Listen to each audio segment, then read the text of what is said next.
Bonjour et bienvenue dans cette vidéo dans laquelle je vais vous parler de Shards of Infinity. Donc Shards of Infinity, c'est un jeu de deck building qui est sorti assez récemment, qui a sa petite originalité.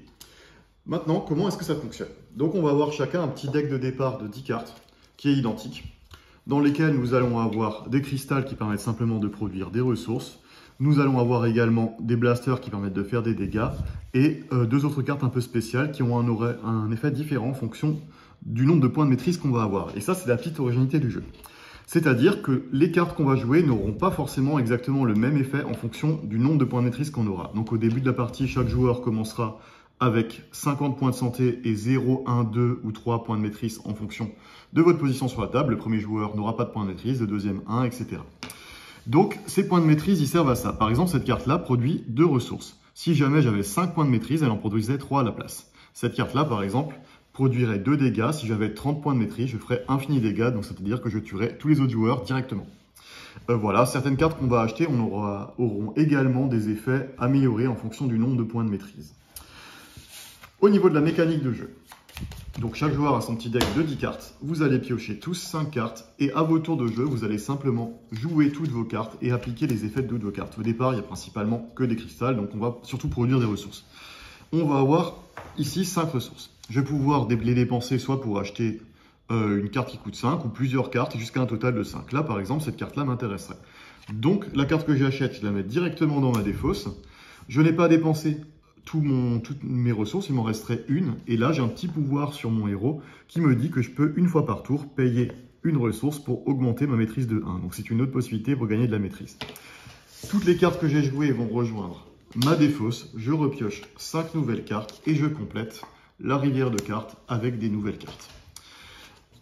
Quand on revient à mon prochain tour, je ferai la même chose. Je jouerai toutes mes cartes. Je vais donc appliquer les effets de mes différentes cartes. Là, je mettrai par exemple 3 points de dégâts à un autre joueur. Je produis 4 ressources. Avec ces 4 ressources, j'achèterai par exemple cette carte-là et j'augmenterai encore ma maîtrise de 1. Je remets ça dans ma défausse. Je complète ma rivière. Et là, je n'ai plus de pioche pour piocher mes cartes. Donc dès que j'ai plus de pioche, ce qui se passe, c'est que je remélange ma défausse pour compléter, pour refaire une nouvelle pioche. Et ensuite, je complète ma main à 5 cartes. Donc c'est comme ça qu'on acquiert les nouvelles cartes qu'on achète. Maintenant, il y a des petites spécificités sur les cartes en elles-mêmes. Il y aura différents types de cartes. Il y aura des cartes normales et des cartes champions. Les cartes champions, vous voyez qu'elles ont une petite croix verte sur le côté.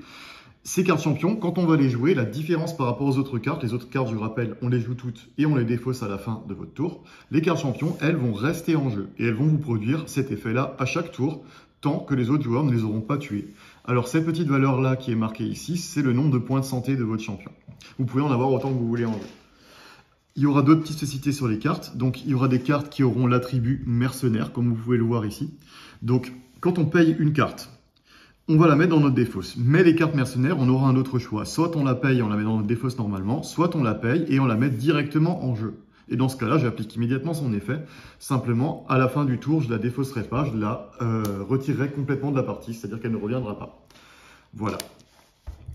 Dernière petite symbole un peu particulier, c'est le bouclier qui est ici. Donc, si un autre joueur me fait des dégâts pendant son tour et que j'ai dans ma main une carte qui a un symbole bouclier, je peux la révéler pour encaisser ce nombre de dégâts et ne pas perdre les points de vie correspondants.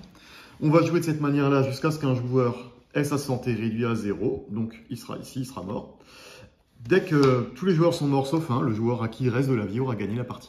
Voilà, vous savez tout ce qu'il y a à savoir sur Shards of Infinity. Je vous souhaite de très bonnes parties et je vous dis à bientôt.